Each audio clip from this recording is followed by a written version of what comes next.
नमस्कार मित्रांनो, माझ्या एम के मॅथ माइंड चॅनलवर तुमचं स्वागत. मी माझ्या चॅनलवर पोलीस भरतीच्या मागील प्रश्नपत्रिकांचा सराव घेत असते. तसेच छोट्या ट्रिक्सही देत असते. आतापर्यंत आपण अंकगणिताचे या चॅनलवर 400+ क्वेश्चन केलेले आहेत. चॅनलवर नवीन असाल तर सबस्क्राईब करायला विसरू नका. चला तर मग जराही वेळ न घालवता सुरुवात करूया आपल्या व्हिडिओला. प्रश्न क्रमांक 36. 8 व्यक्तीच्या समूहाचे सरासरी वजन जेव्हा त्यांच्यापैकी 65 किलो वजनाच्या व्यक्तीच्या जागी दुसरा व्यक्ती आल्यास 2.5 किलोने वाढते, तर नवीन व्यक्तीचे वजन किती? आता असा जेव्हा प्रश्न येतो, एका व्यक्तीला आपण काय करायचं, रिप्लेस करायचं दुसऱ्या व्यक्तीने, आणि आता काय होते, त्याचं सरासरी वजन काय होतंय, वाढतंय. त्यावेळी आपण डायरेक्ट एक फॉर्म्युला, एक ट्रिक्स आहे. तर काय करायला लागणार, आता 65 किलो वजनाची व्यक्ती काय केली, आपण मायनस केले. म्हणजे 65 प्लस इंटू 8 इंटू काय करावं लागणार आहे, 8 इंटू काय करावं लागणार आहे. आता हे 2.5 इन्क्रीज झालं आहे म्हणून काय केले, तर ॲडिशन केलं 2.5. आणि 65 आपला आधीचा राहणार आहे, तो तसाच राहणार आहे. आणि 8 इंटू 2.5 काय झालं आहे, वाढले, आपलं 2.5 किलोने वाढते. त्यामुळे काय करायचं, 8 इंटू 2.5 हा डायरेक्टच फॉर्म्युला आहे. म्हणजेच काय येणार आहे, 20. आता काय होईल, 85. त्या व्यक्तीचं वय काय असणार आहे, 85 असणार आहे. जेव्हा 65 किलो वजनाच्या व्यक्तीला 85 किलो वजनाच्या व्यक्तीने जेव्हा आपण रिप्लेस करतोय, त्यावेळी काय होतं आहे, 2.5 किलोने त्याचं सरासरी वजन वाढतं आहे. म्हणजे आन्सर काय आलं, 85 किलो. प्रश्न क्रमांक 37. 3/4 मध्ये किती मिळवावेत म्हणजे उत्तर 4/3 येईल. तर डिरेक्टच करायचं. 4/3 मायनस असा जेव्हा प्रश्न येतो त्यावेळी 4/3 मायनस काय करायचं, डायरेक्ट दुसऱ्या संख्येतून पहिली संख्या वजा करायची. उत्तर काय येईल, 16 वजा 9 वाढ बाय 12 म्हणजेच काय येणार आहे, 7/12 आपलं काय आन्सर असणार आहे, डी. प्रश्न क्रमांक 38. एका व्यक्तीचा महिन्याचा पगार ₹15,000 आहे. दर महिन्याला ₹1500 त्याच्या पगारातून भविष्याच्या गुंतवणुकीसाठी कपात करून उर्वरित रक्कम त्याच्या हाती दिली जाते, तर वर्षाला त्या व्यक्तीच्या हाती एकूण किती पगार मिळेल? व्यक्तीचा पगार किती आहे, त्या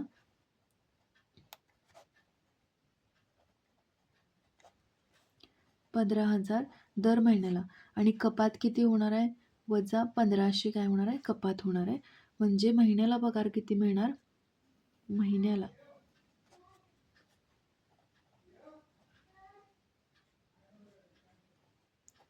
13,000 त्याच्या काय येणार आहे, हातात येणार आहे. म्हणजेच काय, आता तर वर्षाला त्या व्यक्तीच्या हाती एकूण किती रक्कम मिळेल. तर वर्षाला काढण्यासाठी काय करावं लागेल, याला फक्त काय करावं लागेल, 12 मल्टिप्लाय करावं लागेल. म्हणजेच उत्तर काय येईल, 162,000. पर्याय क्रमांक डी. प्रश्न क्रमांक 29. एका संख्येत शतक, दशक व एकक स्थानी अनुक्रमे 3,x,7 हे अंक असतील तर त्याचे स्थानिक किमतीची बेरीज किती? काय अंक आहेत, 3x7 असा नंबर आहे तो. तर काय होणार, आता शतक स्थानाची किंमत कसं होईल, 3 गुणुले 100. कारण कसं घ्यायचं, 100 असं घ्यायचं. म्हणजेच काय ना, 300 येईल. आता दशक स्थानाची किंमत काय येईल, x इंटू 10 येणार. म्हणजेच काय येईल, 10x. आणि एकक स्थानाची किंमत काय येईल, 7 येईल. म्हणजे आता यांची काय करायची, ॲडिशन करावं लागणार. 300 प्लस 10x प्लस 7 म्हणजेच काय येईल, 10x प्लस 307. 300 प्लस 7 30. ऑप्शन क्रमांक बी असेल, 3x प्लस 307. प्रश्न क्रमांक 40. प्रवाशाचे 1/3 अंतर पार करूनही जर 20 किलोमीटर अंतर शिल्लक असेल तर एकूण अंतर किती? आता 1/3 काय केले, अंतर पार केले. म्हणजेच काय असणार आहे, 1 - 1/3 काय असणार आहे, शिल्लक असणार आहे.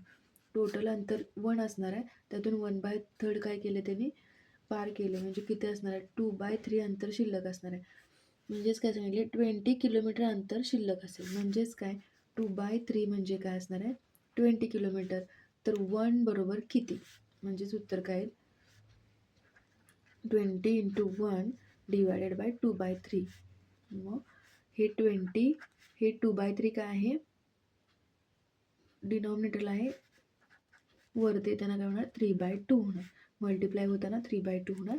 म्हणजेच काय आन्सर असणार आहे टोटल 30 काय असणार आहे आपला आन्सर असणार आहे 30 किलोमीटर काय असणार आहे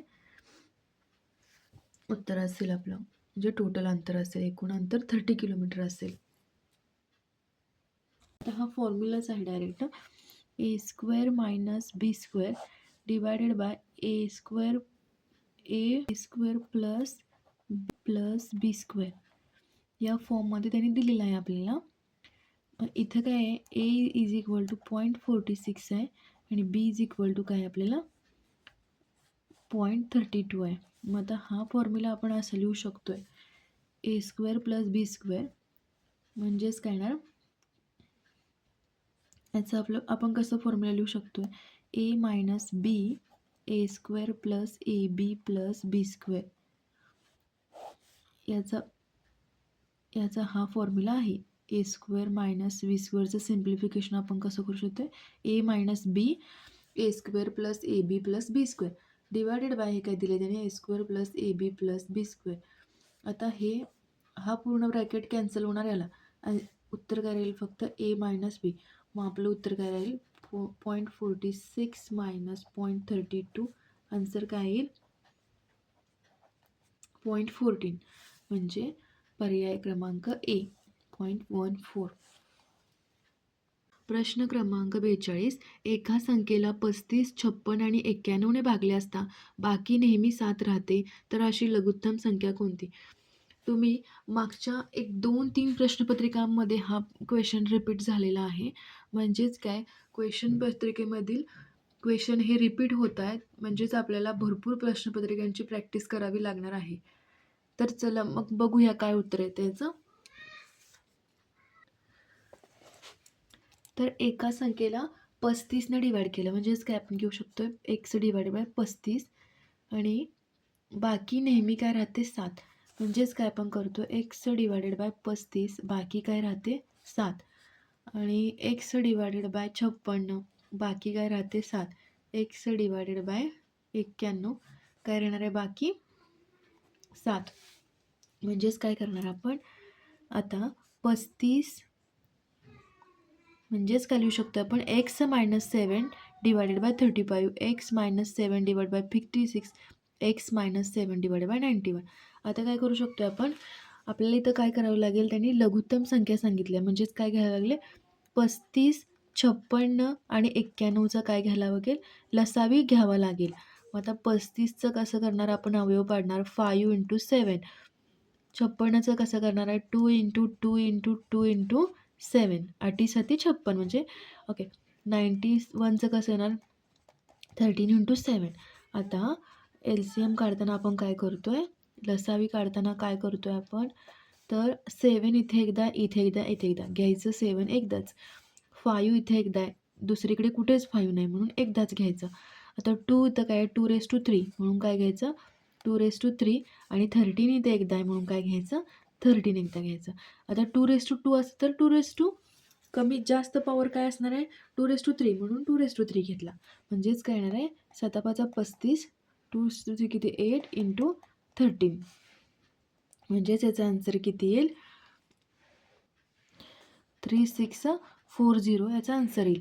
आता काय करायला लागणार आहे लघुत्तम संख्या कोणती म्हणून विचारले त्याने. म्हणजेच काय x - 7 हे किती आलं 3640. म्हणजेच आपल्याला ती संख्या कशी फाइंड करावी x - 7 = 3640.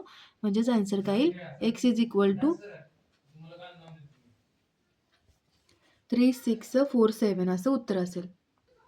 पर्याय क्रमांक बी. पत्रिकांच्या सरावासाठी माझ्या चॅनलला लाईक, सबस्क्राईब आणि शेअर करायला विसरू नका. थँक्यू.